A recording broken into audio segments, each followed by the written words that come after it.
सुइया, पापा का सुइया। भाई ऐसे घर में फोन आता है, किताब रखी हुई थी, ऐसा मुँह तो देख ना पागल है, अगली कगली रखा।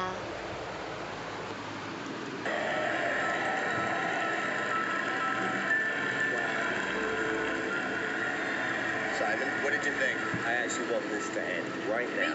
I feel like I'm in a horror. No, it's completely freaked. This is too much for me. I want to go to my dressing room.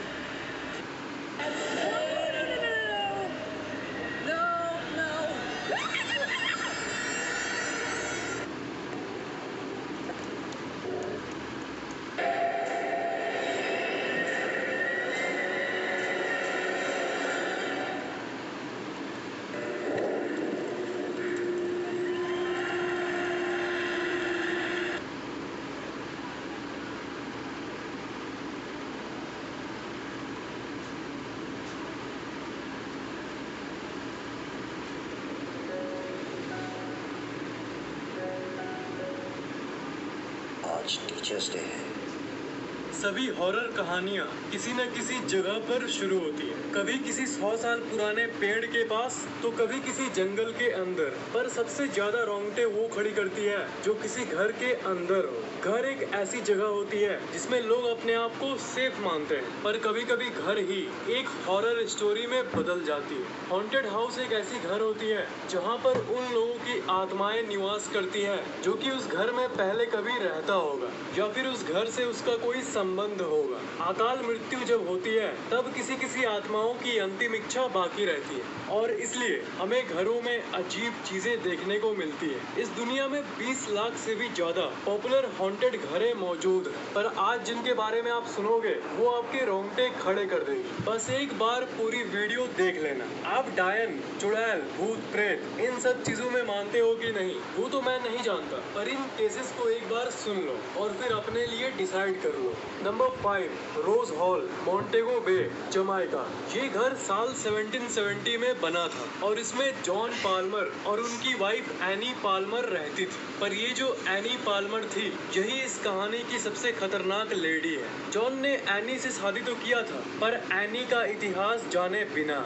Any का जन्म हैटी नाम के एक जगह पर हुआ था और जब ये सिर्फ 10 साल की थी तब इनके माता पिता दोनों टाइफॉइड बीमारी के चलते मारे गए थे। फिर उस लड़की को एक नैनी यानी एक दाई ने पाला पोसा और दाई ने उस लड़की को काला जादू और टोटके भी सिखाने लगी। कहानी में वापस आए तो जब एनी की शादी जॉन से हुई तब कुछ ही दिन बाद एनी ने जॉन को मार डाला और वो घर अपने नाम कर ली। उसके बाद वो 3 बार शादी की और तीनों पतियों को उसने मार डाला और पतियों के साथ साथ जितने नौकर उसके घर में काम करते थे सबकी वो बलि चढ़ा देती थी। पर एक बार एक नौकर के बेटे जिसके फादर एनी के घर काम करते थे और जिसे एनी ने मार डाला था, उस नौकर के बेटे ने बदला लेने के लिए एनी को मार डाला। ये माना जाता है कि एनी आज भी उस घर में भटकती है। वो व्हाइट विच यानी डायन के नाम से भी जानी जाती है और ये भी कहा जाता है कि जितने पतियों और नौकरों को बेरहमी से एनी ने काले जादू से मारा था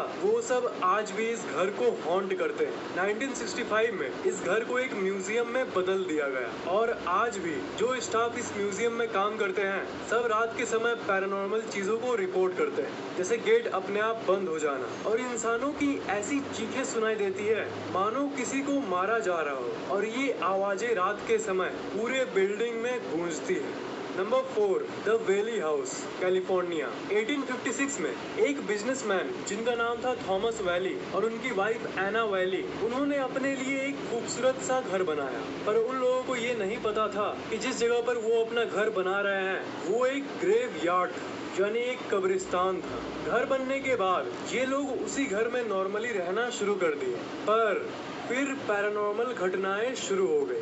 थॉमस की जो सबसे छोटी बेटी थी वो हमेशा ये कहती थी कि उसे किसी की चलने की आवाजें सुनाई देती थी।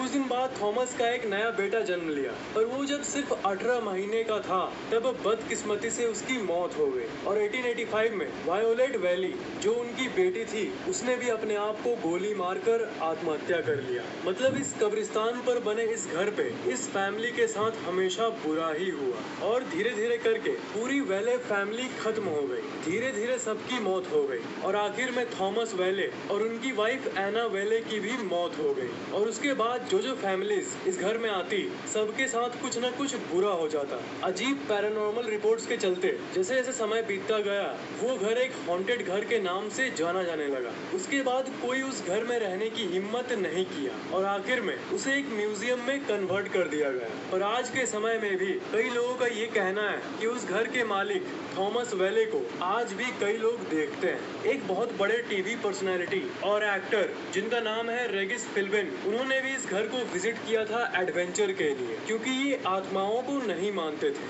पर जब वो